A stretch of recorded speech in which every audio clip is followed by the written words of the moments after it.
Welcome to B2B Revealed. This show brings you the best of B2B. Whether you're a B2B seller, a B2B marketer, or simply a B2B leader, this is the podcast you need to be listening to. My name's Sean Campbell, and I'm your host. I love to hear from listeners. If you have any questions about the show or you'd like to suggest a topic I should cover in the future, just email me at sean@cascadeinsights.com. Also, if you love this show, don't forget to give us a review on iTunes, SoundCloud, Stitcher, Google Play, or wherever you happen to listen. On this episode, I'll be interviewing August Jackson, a competitive intelligence expert. August Jackson has had competitive intelligence roles with Verizon and British Telecom, and he currently is an associate director at Ernst Young, focused on competitive and market intelligence efforts. In short, I'm sure you're going to love hearing what August has to say about the world of competitive intelligence. Also, as a side note, over the next 4 to 6 interviews on the show, you'll notice a bit of variance in the audio quality from interview to interview, because I'm experimenting with a few different audio services to record those interviews, including IPDTL, Zencastr, Ringer, and Skype. Once I give each one a run for their money, I'll let you know which one I found out to be the best. And now, on to the show.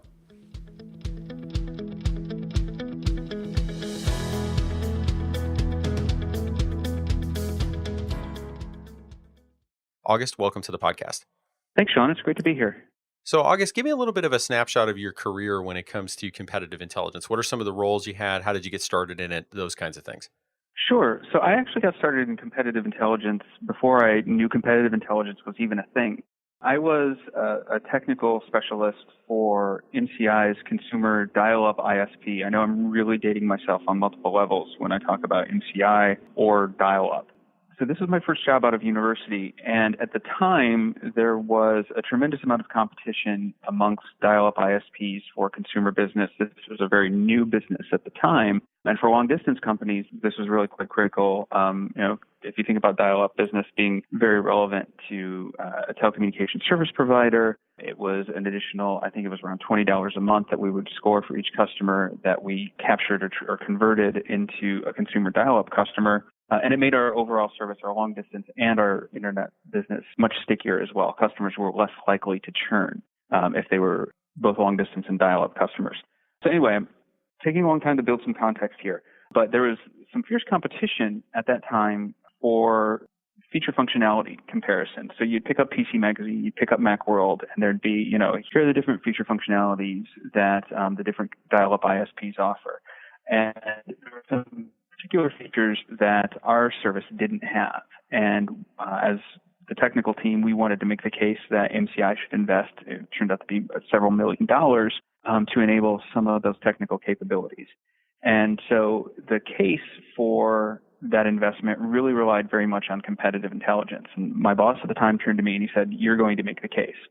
And I'd never knew competitive intelligence was a thing. I'd never done it before.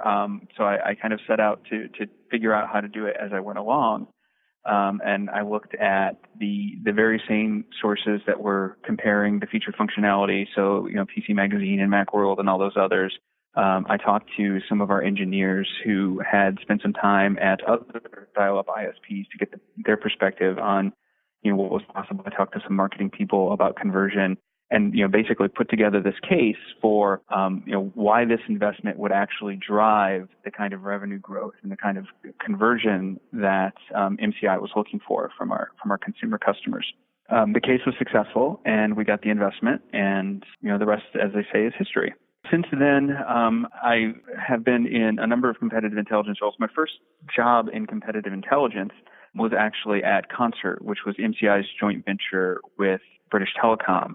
And I finally took a competitive intelligence role there around 2000. Up to that point, I'd been a voracious consumer of competitive intelligence in various product marketing roles. And the manager of that team, she kept coming back to me and saying, you really seem like you have an affinity for this. You should come over. And now I'm very happy in my product marketing role, blah, blah, blah. And after a couple of years of her kind of, continuing to make a case that I should come over and actually try CI, at least for a while, I went ahead and I made the jump. And it was great. My manager shared a tremendous amount of information based on her experience in the profession.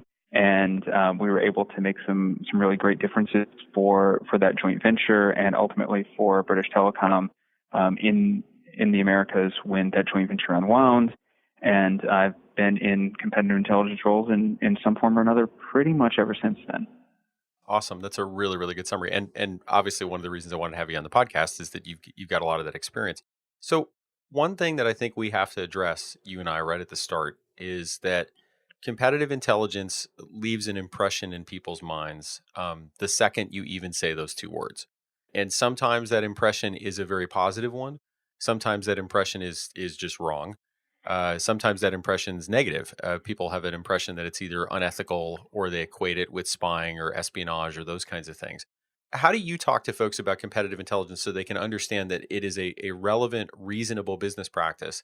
And maybe once you're done talking about that, tell me a little bit about how you explain to them when it can go wrong. Like, what are some examples of competitive intelligence that does cross the line, either by category or just kind of broad categorization?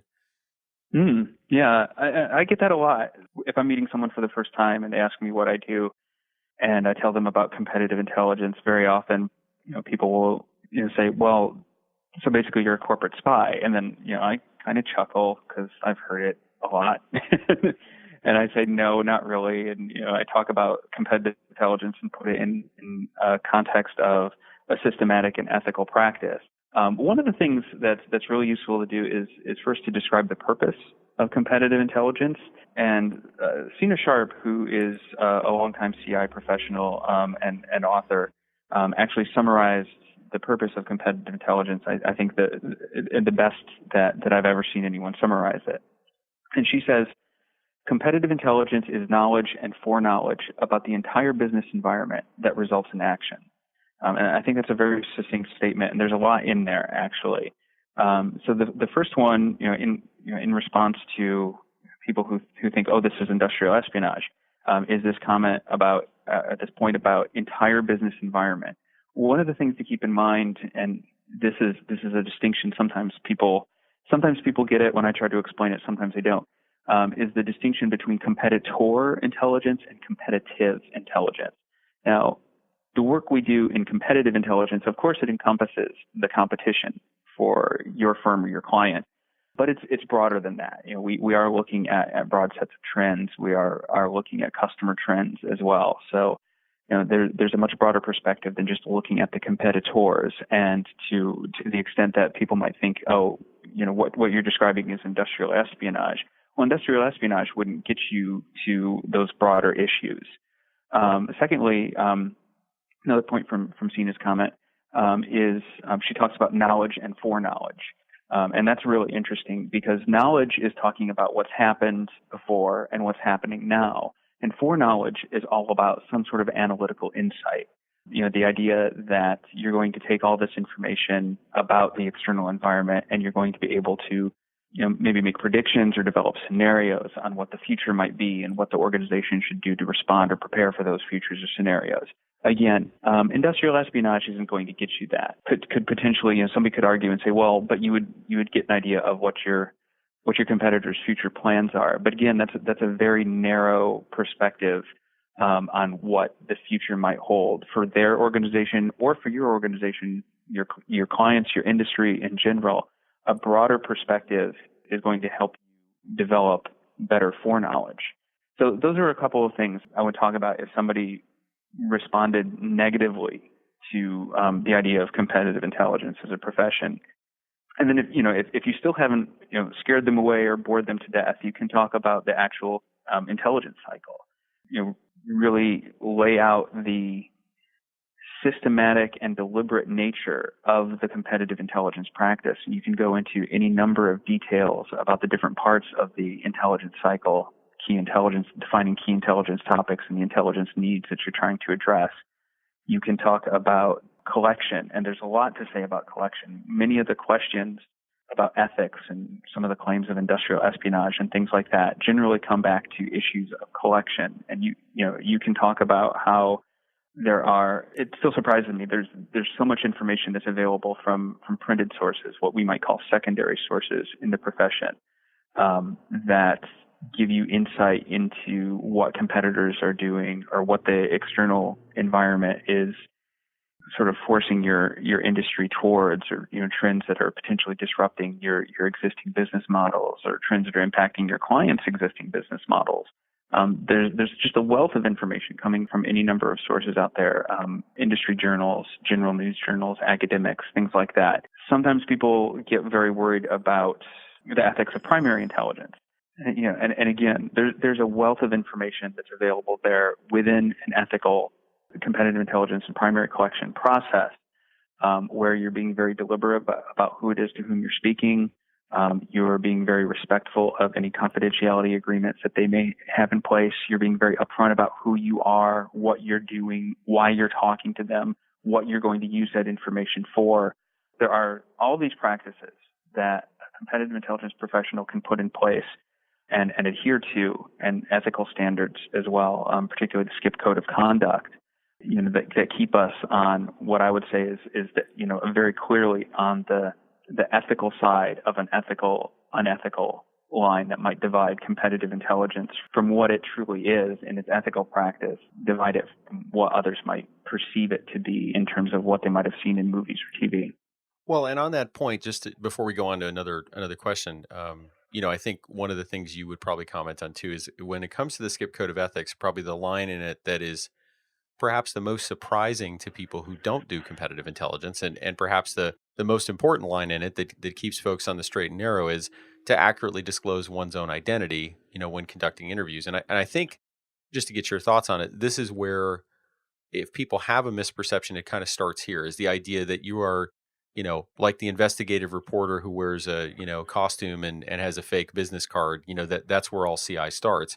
And that's not where it starts. I mean, all the CI teams that we've ever interacted with, that's not how they begin a primary intelligence collection effort, is like, how can we get fake business cards? So that, I think, is one of the things that a lot of people don't think about. And that's, I think, the power of that code of ethics just in and of itself. Yeah, I absolutely agree. I think one of the things that people who've never done primary intelligence will be most surprised by is how much and how willing people really are to share information, even when they know that they're talking to a competitive intelligence professional who works for the competition. It sometimes even surprises me to be involved in conversations. Let's say somebody that I might know socially or someone that I've met through a trade association.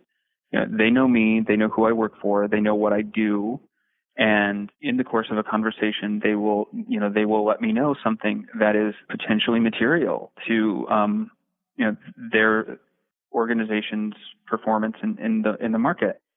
And I always, in those instances, I always stop someone and I say, just quick reminder, we're moving into this territory, and I just want to give you a heads up that you are sharing material information. And most people are still, willing to have a conversation with you. And they might, if you've given them the heads up and they curtail their, they curtail their details, that's actually good for everyone, because nobody wants to get into any sort of legal trouble or oversharing insider information or anything like that, or information that might be considered sensitive in some other way. But most of the time, people are very interested, and particularly in a theoretical conversation, very willing to talk in great detail about what they see the future of their industry shaping up, or what they see shaping up in their clients' industries. I'm taking a long time to basically say everyone, and I'm still surprised, everyone will be surprised to learn just how willing people are to talk to someone. I've never found the need, even remotely, to pretend to be anyone else other than who I am. Those are great points, and I imagine somewhat surprising to folks that are listening who might have a particular perception of competitive intelligence. So to take things a little different direction, let's say you were able to kind of just be dropped in to a competitive intelligence function in another company, in enterprise or mid market, because they tend to have fairly robust CI teams. What are some of the things that you would look for? What are some of the practices that you would hope they're doing? And what are some of the practices that, you would concern you perhaps if they were going on, when you looked at that team? Well, in times when I've been a freelancer, I've had an opportunity to see some practices where I had to have a conversation with managers in an organization to let them know, hey, you're engaging in some practices that might open you up to some legal risk, or, at the very least are ethically questionable practices. So first, what I would hope to see, I am, as I said at the outfront, of a firm believer in the systematic approach to competitive intelligence. I might take a more agile perspective on the intelligence cycle than what prevailed in the CIA in the 1950s. But that process and that approach of being, very systematic and thinking about, okay, what is the information and the insight that we want to create for our stakeholders, and ultimately basing that on what are the decisions that they're trying to make, and using that as the basis for planning a systematic approach to collection and analysis and communication. I like to see that systematic approach. Some of the things that I would be worried if I saw, I'll just talk about some of the things that either I've been asked to do in freelance opportunities, or some of the things that others might have suggested at times in the past would be a good approach to competitive intelligence. But, really anything that violates some of those ethical standards. In business-to-business practices, pricing is always such a difficult source of information to get. And I think some groups might try to shortcut a good strategic pricing intelligence practice and basically just try to get the competitors' pricing outright. And, there are a couple of ways to do that.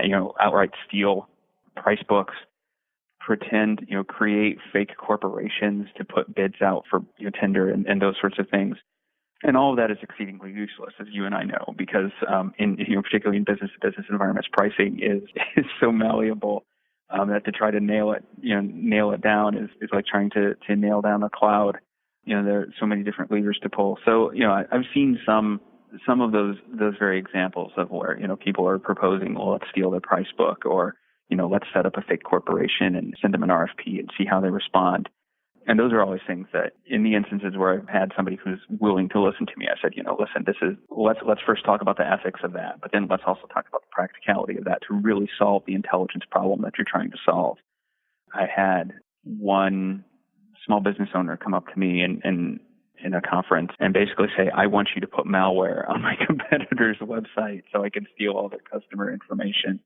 I just had to explain, no, that's just not how we're going to work, and try to engage in a conversation about what intelligence needs he really had, and what ethical and legal ways, and really actually more affordable ways as well there would be to address his issue. But in that particular instance, this guy wasn't hearing it. So, it's those unethical things that I would really be disappointed if I saw. And those are just a few examples of some specifics I've encountered in my career.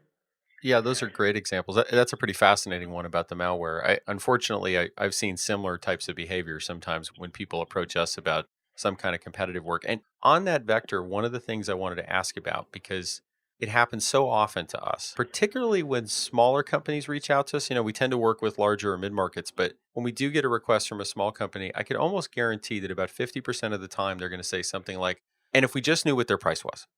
And, so walk listeners through what it means to do a pricing analysis in a real sense in B2B, because I do agree with you, right? There's so many levers to pull. This isn't going to Best Buy and just pulling something off the shelf. And, and this isn't even going to, an analog like buying furniture where you can always negotiate, right? This is much more complicated than that. And I think people struggle to get a mental model of how to do pricing analysis when it's not as simple as I just get the price or the discount. Yeah, absolutely. Now first, the good news that with a good strategic pricing intelligence program, in a business-to-business environment, that's going to involve a lot of win-loss. But with a good strategic pricing analysis program, you can get something that's even better than if you had the competitor's price book. I say that with absolute firsthand experience, and very few executives believe me when I say it, but it is true. The reality in a business-to-business environment is that pricing is highly malleable. The price book or the price point is just one of many factors that go into even the decision on price, let alone what ultimately influences the client's decision, which very often is not price. So let's just put that into the context as well.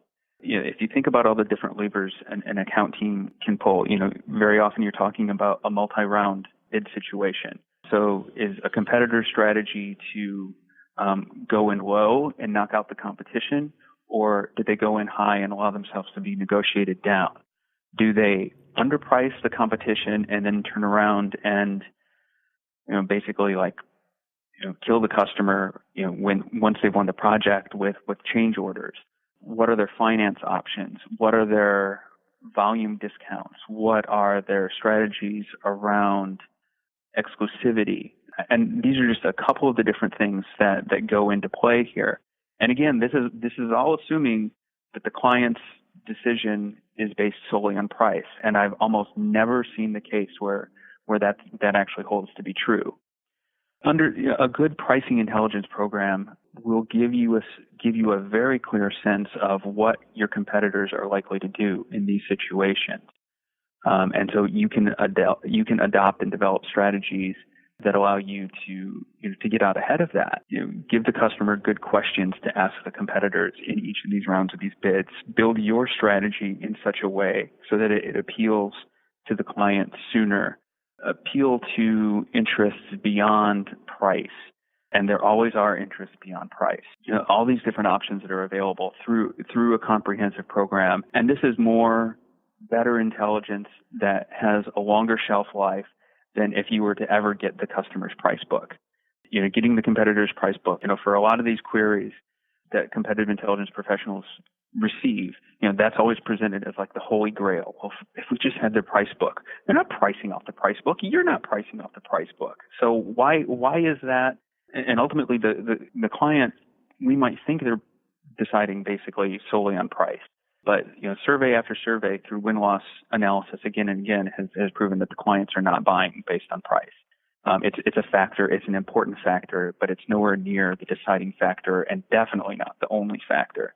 So anyway, I think I'm probably selling past the close on my opinion on it's fine. I mean, because I've seen similar things. I mean, to the point that while people might not always ask us, can you get the price?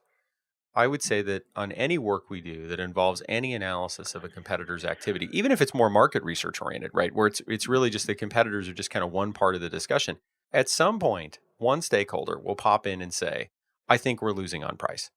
At some point, usually from the sales side. And I've learned to not react to it. I've learned to just say, we'll investigate that, because much like you, I know that it's not going to be price, in the grand majority of cases. I mean, you certainly can price yourself out of the market.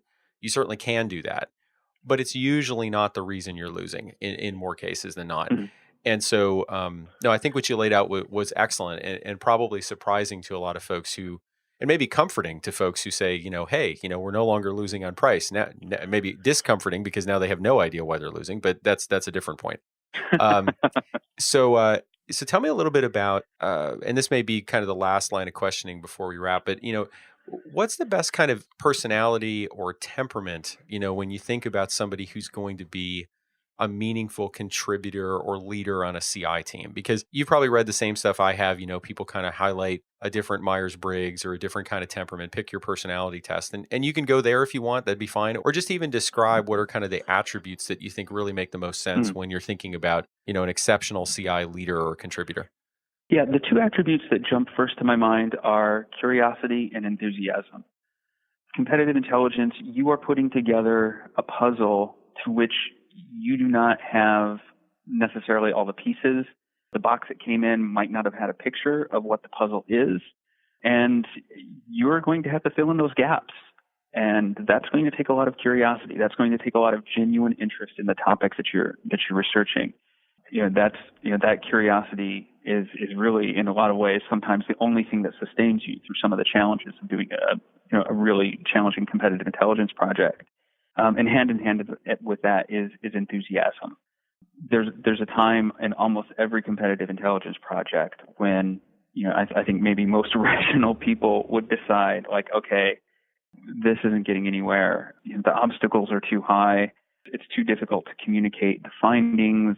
There's so much analysis, and we have to communicate it to people who are very, hard-nosed and numbers-oriented. We might as well just give up. And you have to have an enthusiasm specifically for the challenge and have that perspective of, recognizing that they're there, they are real, but that they're, surmountable. I truly enjoyed interviewing August. He had a lot of great things to share about the world of competitive intelligence, and I hope you enjoyed listening to all the great things he shared. As a closing note, if you're looking for more B2B insights, don't forget to visit us at cascadeinsights.com, where we have a plethora of articles, studies, and show notes, all of which will help you become smarter about the world of B2B. And as always, thanks for listening.